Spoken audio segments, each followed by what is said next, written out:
Assalamualaikum warahmatullahi wabarakatuh. Hai teman-teman, pada kesempatan kali ini kami akan menjelaskan materi bioteknologi yaitu analisis genetik. Kami dari Prodi Pendidikan IPA, Fakultas Keguruan dan Ilmu Pendidikan Universitas Pancasakti Tegal.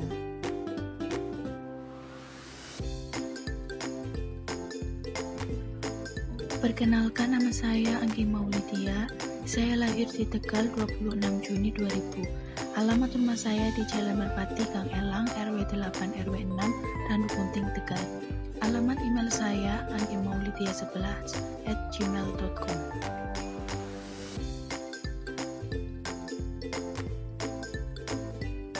Perkenalkan, nama saya Aiza Tiffany.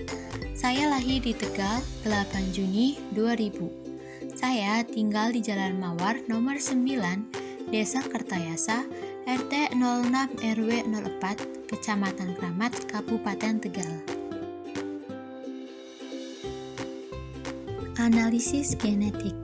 Analisis genetik adalah keseluruhan proses yang mempelajari dan meneliti dalam bidang ilmu yang melibatkan genetika dan biologi molekuler. Adapun tujuan analisis genetik adalah untuk mengidentifikasi genetik atau kelainan yang diturunkan dan juga untuk membuat diagnosis banding pada penyakit somatik tertentu. Sejarah analisis genetik. Analisis genetik modern dimulai pada pertengahan 1800-an dengan penelitian yang dilakukan oleh Mendel, sehingga dikenal sebagai bapak genetika modern. Kemudian, Mendel terinspirasi untuk mempelajari variasi pada tumbuhan dan mengamati berbagai organisme seperti menggunakan analisis genetik untuk menemukan bahwa sifat-sifat tersebut diwarisi dari orang tua dan sifat-sifat tersebut dapat bervariasi di antara anak-anaknya.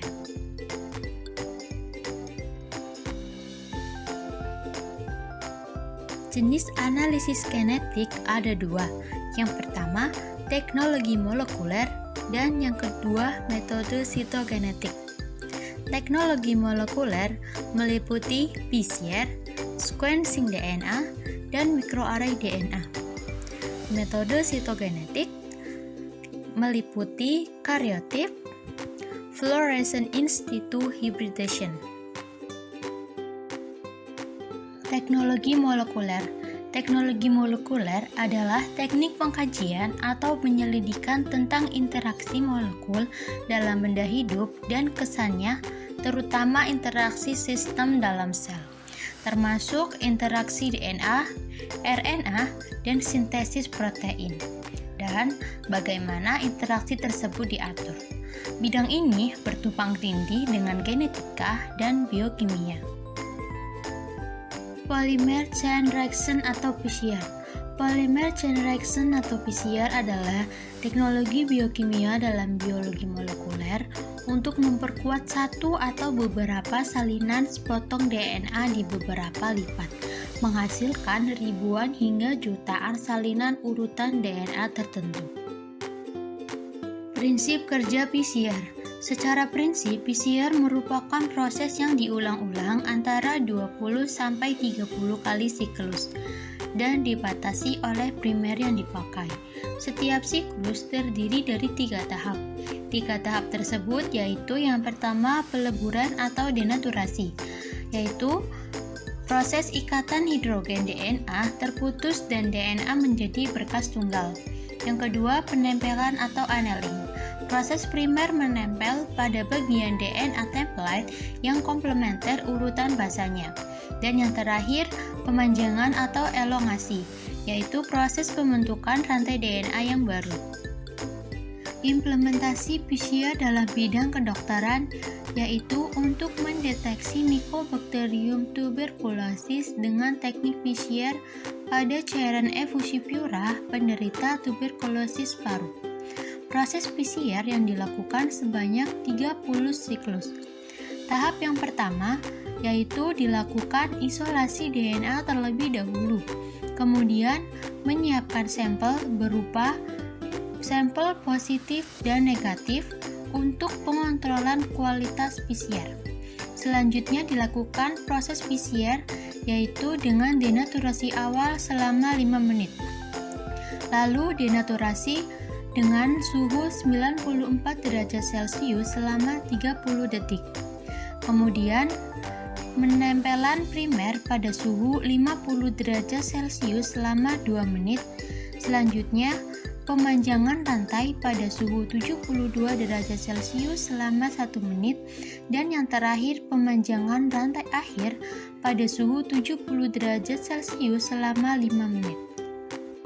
Setelah proses PCR telah dilakukan, untuk visualisasi hasil PCR itu sendiri, dengan proses yang pertama pembuatan gel agar-ros terlebih dahulu, kemudian dilakukan elektroforesis. Setelah hasilnya keluar, bisa dilihat dengan sinar ultraviolet. Berikut hasil pemeriksaan pada kontrol positif, kontrol negatif, sampel nomor 1 sampai sampel nomor 11. Menurut hasil yang telah dilakukan oleh Diana dan kawan-kawan, dapat disimpulkan bahwa kuman Mycobacterium tuberculosis dalam jumlah kecil dapat dideteksi dalam cairan Effus pleura dengan teknik PCR, sehingga diagnosis pasti dapat ditegakkan. Sequencing DNA disebut juga pengurutan DNA. Sequencing DNA merupakan suatu teknik atau metode pengurutan semua nukleotida DNA. Setiap molekul DNA terbuat dari adenin, guanin, sitonin, dan timin. Implementasi sequencing DNA dalam bidang farmasi, yaitu penggunaan DNA mitokondria sebagai penanda sumber gelatin sedia agami dengan sequencing DNA. Analisis hasil sequencing DNA dilakukan untuk menentukan sequence query sehingga diperoleh homologi sumber gelatin sampai pada tingkat spesies. Proses sequencing DNA, yaitu amplikon DNA mitokondria disimpan dalam mikrotub yang ditutup rapat dan dilapisi parafilm. Kemudian mikrotub dikirim ke laboratorium dasar pertama dengan metode Sanger yang berlangsung secara otomatis. Berdasarkan analisis sequencing DNA yang dilakukan Anzar dan kawan-kawan, dapat disimpulkan bahwa sequencing DNA terhadap 3 sediaan kami yang diuji demi A mengandung DNA mitokondria babi yang menunjukkan homologi tinggi dengan spesies Suscrova breedlongin. Metode sitogenetik. Metode genetika yang digunakan untuk analisis yang berkaitan dengan hubungan kromosom dan perilaku sel, terutama perilaku selama mitosis dan meiosis.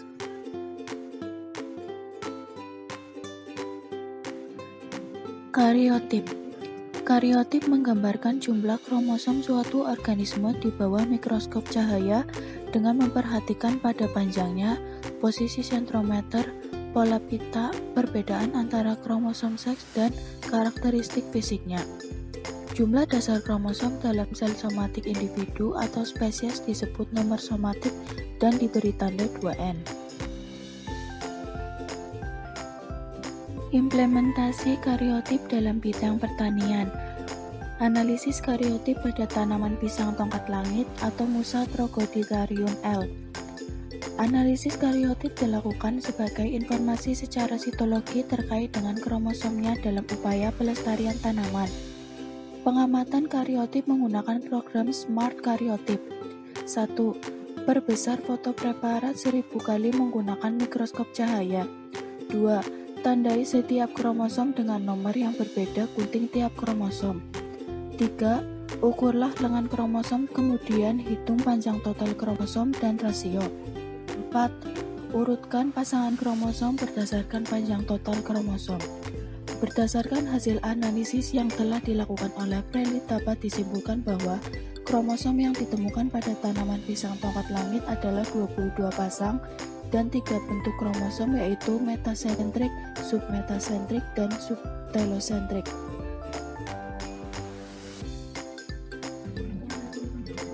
Fluorescent in situ hybridization atau FISH adalah teknik sitogenetik molekuler yang mampu mendeteksi kelainan struktur kromosom yang sangat kecil kurang dari 4 MB dengan menggunakan mikroskop fluorescence.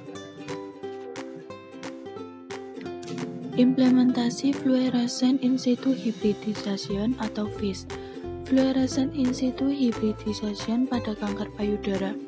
Teknik FISH untuk mengidentifikasi insidensi terjadinya kanker payudara yang terus meningkat dan disebabkan oleh terjadinya amplifikasi gen HER2. Proses teknik FISH: 1. Mempersiapkan elemen dasar probe DNA dan urutan target. 2. DNA berlabel dan DNA target didenaturasi untuk menghasilkan untaian DNA tunggal. 3. Probe DNA dan DNA target digabungkan atau hibridisasi. 4. Selanjutnya sinyal dapat dievaluasi dengan menggunakan mikroskop fluorescence. Penelitian oleh Witari dapat disimpulkan bahwa teknik FISH memiliki sensitivitas deteksi amplifikasi gen HER2 lebih tinggi dan prosesnya cepat.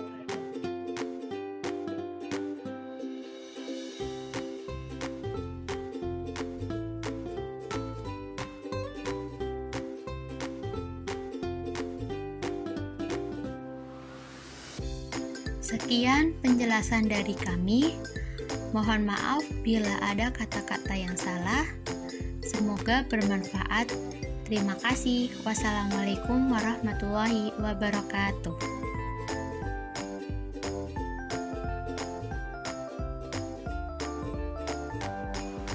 Ayo gabung bersama kami di Prodi Pendidikan IPA Universitas Pancasakti Tegal.